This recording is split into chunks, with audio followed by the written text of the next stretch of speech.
दोस्तों, आज के इस एपिसोड में हम आपको बताएंगे कि यमराज की वो सभा कैसी है जहां मृत आत्माओं को उनके कर्मों के हिसाब से सजाएं सुनाई जाती है, जिसका वर्णन गरुड़ पुराण में किया गया है। गरुड़ पुराण के अनुसार जब भगवान श्री कृष्ण ने अपने वाहन पक्षीराज गरुड़ को जीवन और मृत्यु का संपूर्ण रहस्य बता दिया, तब गरुड़ ने उनसे पूछा कि हे स्वामी, आपके पवित्र वचनों में से मैं जीवन और मृत्यु का रहस्य तो जान गया, परंतु कृपया कर मुझे ये भी विस्तार से बताएं कि यमराज की वो सभा कैसी है जहां इंसानों और पृथ्वी लोक के अन्य प्राणियों की आत्मा को मृत्यु के बाद लाया जाता है और फिर यमराज की सभा में कार्रवाई के बाद उनके कर्मों के मुताबिक उन्हें सजा दी जाती है। तब भगवान विष्णु ने पक्षीराज गरुड़ को बताया कि हे पक्षी श्रेष्ठ, जैसा कि मैंने आपको बताया कि यमराज जिन्हें धर्मराज भी कहा गया है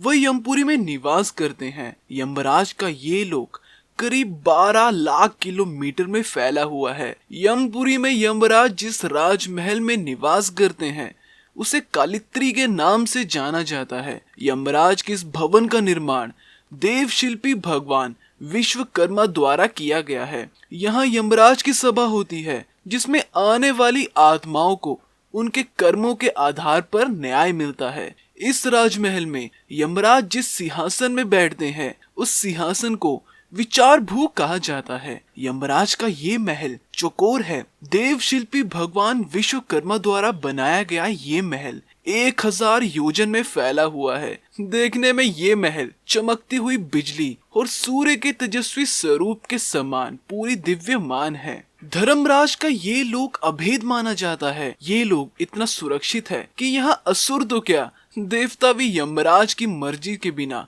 प्रवेश नहीं कर सकते। यमराज की सेवा में लगे दूतों को यमदूत कहा जाता है। यमलोक के द्वारपाल को धर्मध्वज कहा जाता है। यहाँ महांड और काल पुरुष नाम के 2 प्रमुख राक्षस हैं। साथ ही 4 आंखों वाले 2 कुत्ते यमलोक की चौकीदारी करते हैं। यमलोक में मृत आत्माओं के प्रवेश के लिए 4 द्वार बनाए गए हैं।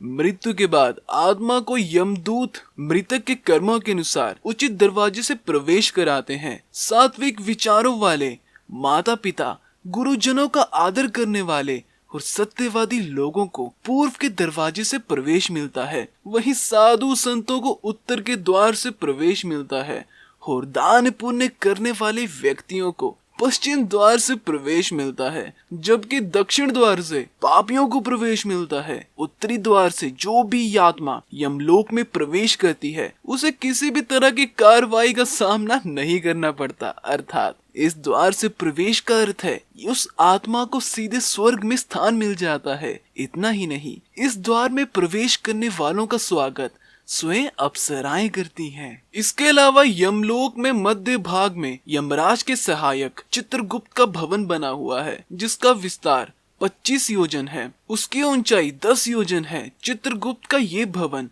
लोहे के सीढ़ियों द्वारा चारों ओर घिरा हुआ है। इसमें आने जाने के सैकड़ों गलियां हैं और सैकड़ों पताकाओं से ये सुशोभित रहता है। सैकड़ों दीपक इस भवन में प्रज्वलित रहते हैं। इतना ही नहीं, चित्रगुप्त के इस भवन को सुंदरतम चित्रों से सजाया गया है। इस भवन में मुक्ता मणियों से निर्मित एक दिव्य आसन है, जिसके ऊपर बैठकर चित्रगुप्त मनुष्य अथवा अन्य प्राणियों की आयु गणना करते हैं। साथ ही कोई भी प्राणी जो कर्म करता है वह सब कुछ चित्रगुप्त लिखते हैं। चित्रगुप्त के अलावा यमराज की सभा में कई चंद्रवंशी और सूर्यवंशी राजा होते हैं जो सलाहकार की भूमिका निभाते हैं। उनकी सलाह पर भी यमराज सजा का निर्धारण करते हैं। तो बस गाइस, आज का वीडियो हमारा यहीं तक था। अगर आप यहाँ तक वीडियो देख रहे हो, आपको शॉर्ट वीडियो पसंद आई होगी तो यार हमारी वीडियो को लाइक करें, कमेंट करें हो शेयर करें।